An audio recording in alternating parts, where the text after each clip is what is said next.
ನಮಸ್ತೆ ವೀಕ್ಷಕರೇ, ನಾನು ನಿಮ್ಮ ಮೀತಾ ಕ್ರಿಸ್ಟಲ್ ನ್ಯೂಮರಾಲಜಿಸ್ಟ್.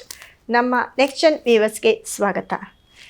ನೋಡಿ, 3ನೇ ತಿಂಗಳು ಅಂದರೆ ಮಾರ್ಚ್ ತಿಂಗಳ ಮಾಸ ಭವಿಷ್ಯ 2026 ಮಾರ್ಚ್ ತಿಂಗಳ ಮಾಸ ಭವಿಷ್ಯವನ್ನು ಹೇಳ್ತಾ ಹೋಗ್ತೀನಿ. ಅದರಲ್ಲೂ 12 ರಾಶಿಗಳ ಫಲಾನುಫಲಗಳನ್ನ ಹೇಗಿದೆ ಅಂತ ನೋಡೋಣ ಬನ್ನಿ.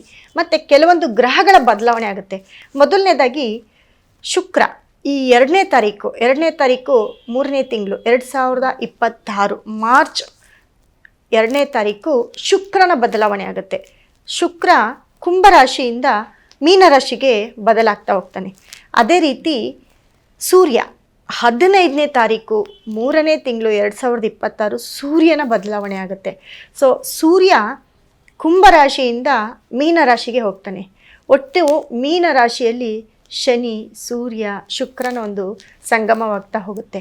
ಸೊ ಈ 3 ಗ್ರಹಗಳ ಸಂಗಮದಿಂದ ಏನೇನೆಲ್ಲ ಬದಲಾವಣೆ ಆಗುತ್ತೆ 12 ರಾಶಿಗಳಲ್ಲಿ ಅನ್ನೋದು ನೋಡ್ತಾ ಹೋಗೋಣ. ಅದರಲ್ಲೂ ಕೂಡ ನೋಡಿ, ಸೂರ್ಯನ ನಕ್ಷತ್ರ ಕೃತಿಕಾ, ಉತ್ತರಾಷಾಢ. ಅದೇ ರೀತಿ ಶನಿಯ ನಕ್ಷತ್ರ ಆಶ್ಲೇಷ, ಜ್ಯೇಷ್ಠ, ರೇವತಿ.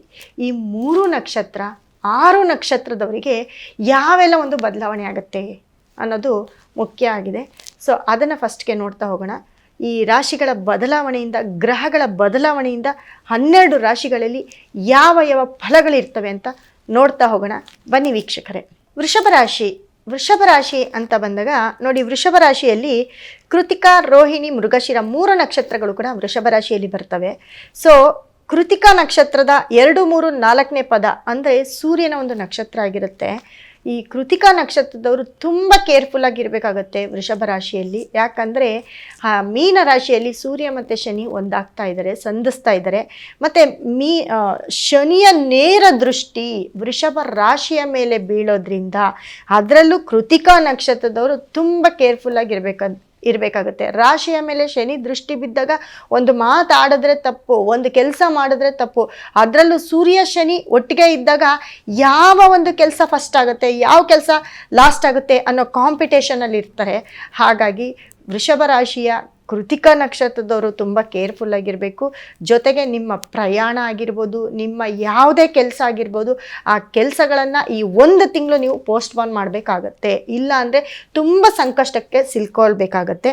ಅದೇ ರೀತಿ ನೋಡಿ, ರೋಹಿಣಿ ಅಂದರೆ ಚಂದ್ರನ ಒಂದು ನಕ್ಷತ್ರ ಆಗಿರುತ್ತೆ. ಚಂದ್ರ ಕೂಡ ಈ 2.5 ದಿನ ಸೂರ್ಯ ಮತ್ತು ಶನಿಯ ಮಧ್ಯದಲ್ಲಿರ್ತಾನೆ.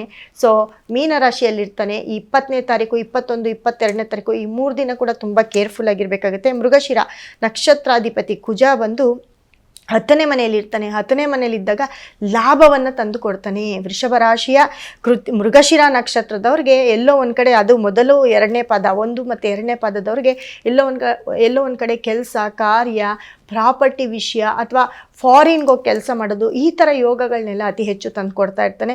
ಆಲ್ಮೋಸ್ಟ್ ವೃಷಭ ರಾಶಿಗೆ 2ನೇ ಮನೆಯಲ್ಲಿ ಗುರು ಇದ್ದು, ಗುರುವಿನ ಒಂದು ಅನುಗ್ರಹ ಇರೋದ್ರಿಂದ, ಧನಸ್ಥಾನದಲ್ಲಿ ಗುರು ಇರೋದ್ರಿಂದ ತುಂಬ ದುಡ್ಡು ಕಾಸು ಯಾವುದರಲ್ಲೂ ತೊಂದರೆ ಇರೋದಿಲ್ಲ. ಮತ್ತು 10ನೇ ಮನೆ, ನೇರ 10ನೇ ಮನೆಯಲ್ಲಿ ರಾಹು ಮತ್ತು ಬುಧ ಮತ್ತು ಕುಜ ಈ 3 ಗ್ರಹಗಳು ನಿಮಗೆ 10ನೇ ಮನೆಯಲ್ಲಿದ್ದು ನಿಮ್ಮ ಕೆಲಸ ಕಾರ್ಯ ಎಲ್ಲದರಲ್ಲೂ ಕೂಡ ನೀವು ಏನೇ ಮಾಡಿದ್ರೂ ಪಾಸಿಟಿವ್ ಆಗ್ತಾ ಇರುತ್ತೆ. ಆದರೆ ಶತ್ರುಗಳ ಕಾಟ ಅತಿ ಹೆಚ್ಚಾಗಿರುತ್ತೆ. 4ನೇ ಮನೆಯಲ್ಲಿ ಕೇತು ಇದ್ದು, ಮತ್ತು 4ರ ಅಧಿಪತಿ ಸೂರ್ಯ 11ನೇ ಮನೆ ಶನಿಯ ಜೊತೆ, ಮತ್ತು ರಾಶಿಯಾಧಿಪತಿ ಶುಕ್ರ ಕೂಡ 11ನೇ ಮನೆಯಲ್ಲಿದ್ದು, ಎಲ್ಲ ಒಂದು ಕಡೆ ಲಾಭ ಬಂದರೂ ಅದರಲ್ಲಿ ತುಂಬಾ ಕಾಂಟ್ರವರ್ಸಿ ಆಗಿರುತ್ತೆ. ಕಾಂಟ್ರವರ್ಸಿ ಅಂತಂದರೆ court, case, panchayat, litigation, problem ಅತಿ ಹೆಚ್ಚು ಆಗ್ತಾ ಹೋಗುತ್ತೆ.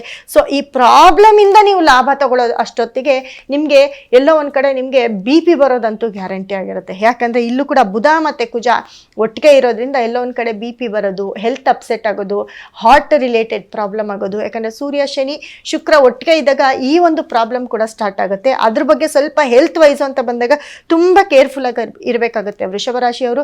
ಜೊತೆಗೆ ನೋಡಿ, ಇದಕ್ಕೆ ಪರಿಹಾರ ಏನಪ್ಪ ಅಂತಂದರೆ, ನಮ್ಮಲ್ಲಿ ಸಿಕ್ಕುವಂತಹ ಚಂದ್ರನಿಗೆ ಸಂಬಂಧಪಟ್ಟಂತಹ ಮತ್ತು ಶುಕ್ರನಿಗೆ ಸಂಬಂಧಪಟ್ಟಂತಹ ಒಂದು ಸ್ಟೋನು ನಿಮ್ಮ ಒಂದು ತಲೆಯ ಹತ್ತಿರ ಇಟ್ಕೊಳ್ಳಿ. ಯಾಕಂದರೆ ನಿಮ್ಮ ತಲೆ ಬಿಸಿಗೆ ಕಾರಣನೇ ಸೂರ್ಯ ಶನಿ ಶುಕ್ರ ಆಗಿರ್ತಾರೆ. ನಿಮ್ಮ ರಾಶಿಯಾಧಿಪತಿ ಶುಕ್ರ ಕೂಡ ಇದರಲ್ಲಿ ಮಿಂಗಲ್ ಆಗಿರ್ತಾರೆ. ಹಾಗಾಗಿ ತುಂಬ ಕೇರ್ಫುಲ್ ಆಗಿರಬೇಕು. ಮತ್ತು ಮಕ್ಕಳಿಂದ, ನಿಮ್ಮ ಮಕ್ಕಳು ನಿಮ್ಮ ಮಾತು ಕೇಳ್ದಿರ ಇರೋದು, ಮಕ್ಕಳಿಂದ ತೊಂದರೆ ಆಗೋದು. ಯಾಕಪ್ಪ ಅಂದರೆ ಶನಿಯ ಒಂದು ದೃಷ್ಟಿ 5ನೇ ಮನೆ ಮೇಲೆ ಬಿಡೋದ್ರಿಂದ ಅಲ್ಲೂ ಕೂಡ ಮಕ್ಕಳಿಂದ ಏನಾದರೂ ಒಂದು ನೋವನ್ನು ಅನುಭವಿಸ್ತಾ ಇರ್ತೀರ. ಮತ್ತು ಕೆಲಸ ವರ್ಕರ್ಸಿಂದ ಕೂಡ ತುಂಬಾ ಪ್ರಾಬ್ಲಮ್ ಆಗ್ತಿರುತ್ತೆ. ಮತ್ತು ಮನೆಯಲ್ಲಿ ಎಲ್ಲೋ ಒಂದು ಕಡೆ ಕಿರಿಕಿರಿ, ದುಡ್ಡು ಕಾಸು ಬರ್ತಾ ಇರುತ್ತೆ, ಆದರೆ ಮನೆಯ ಒಂದು ಕಿರಿಕಿರಿ, ಹೆಲ್ತ್ ಅಪ್ಸೆಟ್ಗೆ ನಮ್ಮಲ್ಲಿ ಅದು ನೆಮ್ಮದಿನೇ ಇರಲ್ಲ ಅಂತ ಹೇಳುತ್ತೆ. ಸೊ ಹಾಗಾಗಿ ನಿಮ್ಮ ಒಂದು ನೆಮ್ಮದಿಯ ನಿದ್ದೆ ಮಾಡಿದ್ರೆ ಸಾಕಪ್ಪ ಅನ್ನೋಷ್ಟು ನೀವು ಚಿಂತೆಗೊಳಗಾಗಿರ್ತೀರಿ ವೃಷಭ ರಾಶಿಯವರು. ಹಾಗಾಗಿ ನಿಮಗೋಸ್ಕರ ನಮ್ಮಲ್ಲಿ ಸಿಕ್ಕುವಂತಹ ಒಂದು ಚಂದ್ರನಿಗೆ ಸಂಬಂಧಪಟ್ಟಂಥ ಒಂದು ಸ್ಟೋನನ್ನು ನಿಮ್ಮ ತಲೆ ಹತ್ತಿರ ಇಟ್ಕೊಂಡು ಮಲಗಿ ಖಂಡಿತ ಯಾವುದೇ ಪ್ರಾಬ್ಲಮ್ ಇಲ್ದಿರ ಫ್ರೆಶ್ ಅಪ್ ಆಗಿ ಒಳ್ಳೆ ಒಂದು ನಿರ್ಧಾರವನ್ನು ತಗೊಳ್ತೀರಾ. ಈ ತಿಂಗಳು ನಿಮ್ಮ ನಿರ್ಧಾರನೇ ನಿಮ್ಮ ಯಶಸ್ಸಿನ ಗುರಿಯಾಗಿರುತ್ತೆ.